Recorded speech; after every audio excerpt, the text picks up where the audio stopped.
Hello there, welcome to Rational Religion, where we make sense of spirituality.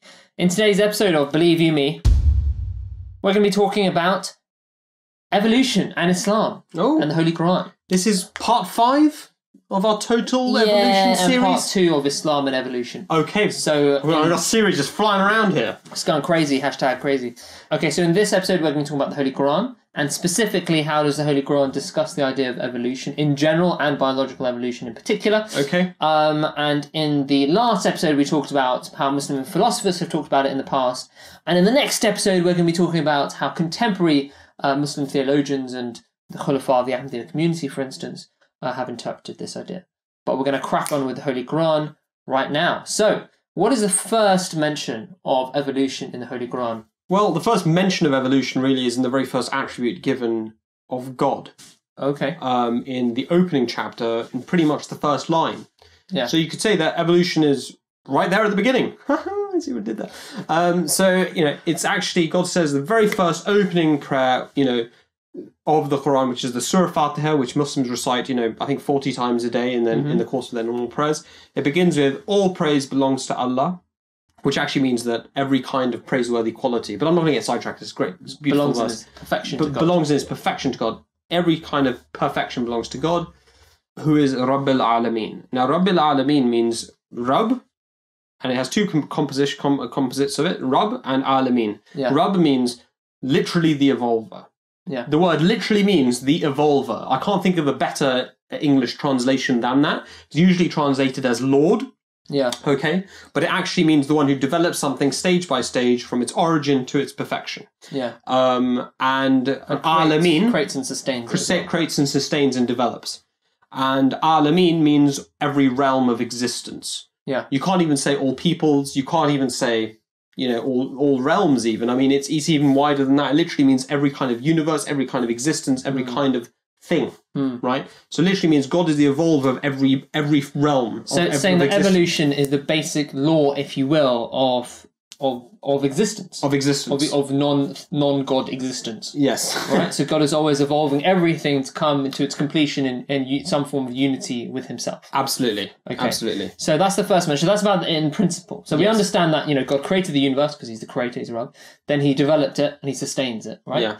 But that's very interesting because there is a word for creator in Arabic, but God didn't use that. Yeah. God didn't choose to use the word, khalaq. Yeah, khaliq. Khaliq, sorry. God didn't, Arabic, but God didn't choose to use the word khaliq there because khaliq means one who... It's the action of creation, but it doesn't cover the continuing evolution and development of that thing. Okay, so let's talk about the next instance. I mean, we're not going through it from beginning to end. We're choosing some of the ones that we find most relevant. This isn't an exhaustive list either, though. Yeah, absolutely not. So the next one we're going to talk about is this one. What is the matter with you that you do not ascribe dignity to Allah? And certainly he has created you in stages, or in different forms and conditions. And Allah has raised you from the earth like the raising of vegetation. That's chapter 71. So what do you make of that? Break that down for me. That's very interesting because actually it seems to actually be addressing creationists. Yeah. More than it's addressing Darwinists. Yeah. Because creationists believe that, God goes, be, and literally every single thing. God certainly must have done that at some point, perhaps at the beginning. Yeah. But they believe that, God said, well, it depends how you interpret it, but... Yes. Yeah. Yeah, absolutely. It depends how you interpret it. But, creationists generally have the concept of special creation, which is the God just goes, be, and the human being just pops out of existence, and then there's a tree next to him, and then there's a cloud, Yeah. Whereas God talks about here what is the matter with you that you don't ascribe dignity to God, that such an act would actually be undignified and not in keeping with God's attributes. And so the question is, why is it undignified? And that's the answer, because it's not in keeping with God's other attributes. It says you do not ascribe staidness to Allah in other translations as well. In other words, patience and wisdom and dignity and time to do something over a period. And then the Quran goes on to say that he's created you in different forms and conditions. Yeah. Right? Which means stages, forms, conditions. Yeah, and then it goes on to say, and he has raised you from the earth like the raising of vegetation. In other words, don't you realize you had a vegetative state? So this is pointing to one of the earliest forms of human development. Okay, and I think the other important thing here to mention is the context. So the context is in the context of the prophet Noah calling his people. And it seems to be essentially God is, people, they tell the prophets, do everything now, bring the punishment of God which you warn of now. And God is saying actually a prophet's mission develops in stages. And as evidence of that, God cites the evolution of man in order to show the spiritual message of that. Absolutely phenomenal. And then he goes back to it, if you read the full chapter, goes back to the spiritual message. So that's the nature of the Quran. It has these physical and these spiritual messages intertwined in one. And that's evidence in a way of its divine origin, because the Creator doesn't look at spiritual and physical as separate entities. Yeah, and I think it actually is one creation for him. And there are mirrors within that one creation of each other, and the spiritual for us mimics the physical. So the next verse is from chapter 82, verses 7 to 9. And God addressing man says, "O man, what has emboldened thee against the gracious God?" And actually means, one of the translations actually the noble God, who has created thee, then perfected thee, then proportioned thee aright. In whatever form he pleased, he fashioned thee. Mm-hmm. So what do you make of the Arabic in particular in this particular verse?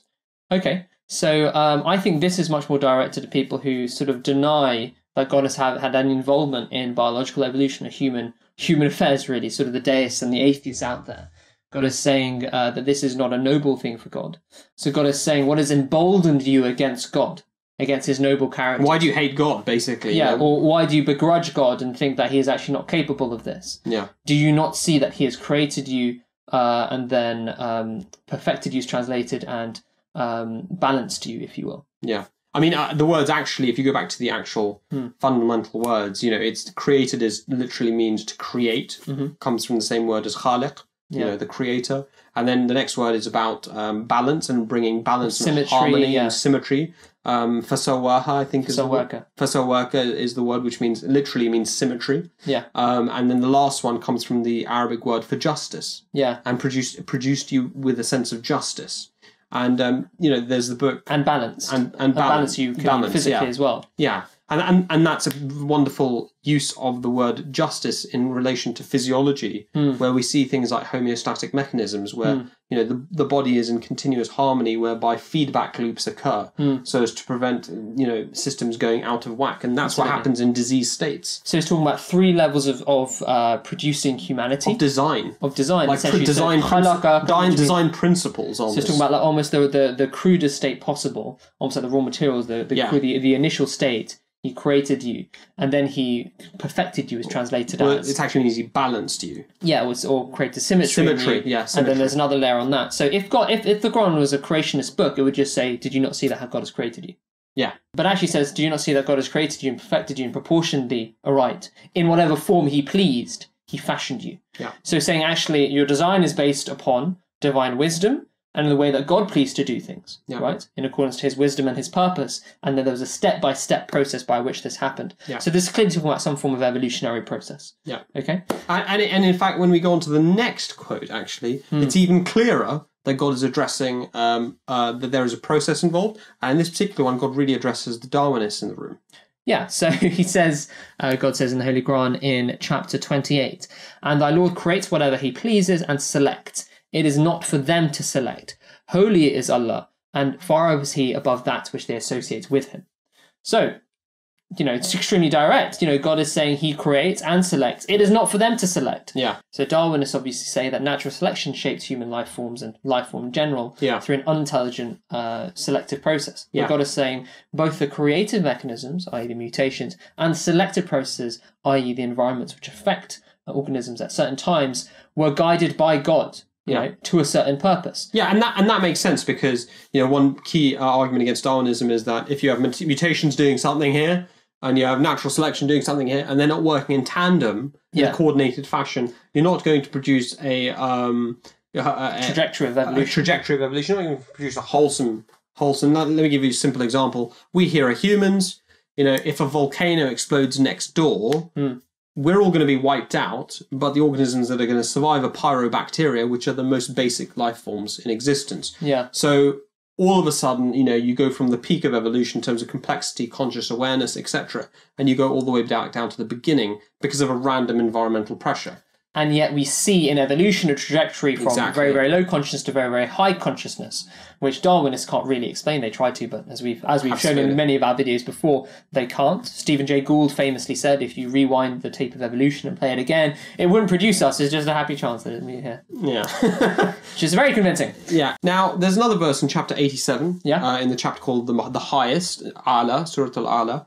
And in it, God says, glorify the name of thy Lord, the Most High, who creates and perfects, who designs and guides. And the following verses from that state, who brings forth the pasturage and then turns it to black, rotten rubbish. Yeah. Now that's very interesting, I personally think, because it's talking about, again, a series of stages. It's talking about one who creates and then perfects. And then it elucidates how God creates and perfects. And it's through a process of designing and guiding that to that particular design. So a blueprint and then the execution of the blueprint. Execution of the blueprint. And then one of the mechanisms or processes God employs is described as well. God brings forth the pasturage, in other words, the result that he wishes. Yeah. And then he turns it to black, rotten rubbish. In other words, and what is rotten rubbish? It's food for another organism. It's another cycle. So once something has served its overall purpose, then it's recycled and it's taken away. Because it's no longer there. Yeah, right? Absolutely. And I love how it starts with the attribute of Holy is thy Lord the Most High. So when you're the Most High, you have a vantage point. You can see down, you can see the beginning and the end of where you want to go. Oh, of course. And you're designing and you're guiding to your ultimate end. Yes, absolutely. So we spoke a little bit about the animals, so how animals come into a cycle and things serve their purpose and they're taken away. Let's elaborate on this through some other verses of Holy Quran. Because one of the questions people have is, well, why are there so many animals? Or why have the dinosaurs existed? Or, why have there been all these previous cycles of evolution? Seems pointless. What's really their purpose? So the Quran actually addresses this directly. So it says in chapter 50, and the earth we have spread it out and placed therein firm mountains, and we have made to grow in therein every kind of beautiful species, as a means of enlightenment and as a reminder to every servant that turns to God. So saying every type of beautiful species God has caused to grow in there as a means of enlightenment for every servant who turns to God. So what do you make of that? Yeah, so I mean, there are two things actually it mentions. It talks about an enlightenment first and then as a reminder. And that's important because actually a lot of the things that we see and a lot of the innovations that we come across in technology nowadays are often inspired through observation of how it's done in nature. Yeah. Right? So that serves as a means of enlightenment. And in terms of as a reminder to every servant who turns to God, that's to remind us, I guess, that of our responsibilities to the animal kingdom. And it's an opportunity for us to express our attributes in a mirroring God's attributes of taking care of things and taking care of the universe around us. Yeah, very good point. I mean, even on that first point, we gain so much knowledge through the study of nature. It's unbelievable. Absolutely. Even, antibiotics, they came from, somewhat fortuitously, seeing what fungi did and what different microorganisms produce. And there's so much we've learned. So and in fact, it enlightens us in terms of, ourselves and how we can use it. And then we look at it and we see the beauty and we turn to God. And in fact, it's actually an underused mechanism. Biomimicry is an aspect of technology that's only just starting now. Yeah. But actually, it's really not being done properly. Yeah. And there's a whole vast field of biomimicry that could be employed. Biomimetics, which could be employed with respect to technology, which hasn't been achieved yet. Yeah. So that's something to do, perhaps, for scientists of the future. Absolutely. So last verse we're going to talk about is another explanation of why animals are here. So why don't you tell us a little bit about that? So in this particular chapter of 16 of the Quran, termed the Bee, God says, and if Allah were to punish men for their wrongdoing, he would not leave thereon any animal, but he gives them respite till an appointed term. So in other words, what God is saying here is that if mankind was to be punished for all of its sins in this life, for all of its wrongdoing that human beings have done, the consequences would be that there would be no life left on earth. And it specifies that he would not leave a single animal thereon, right? And what that tells us is that the purpose of animals ultimately is to serve as a pyramid and as a base for humans, in effect. Now, environmentalists and animal lovers hate this, right? They know it, but all right. No.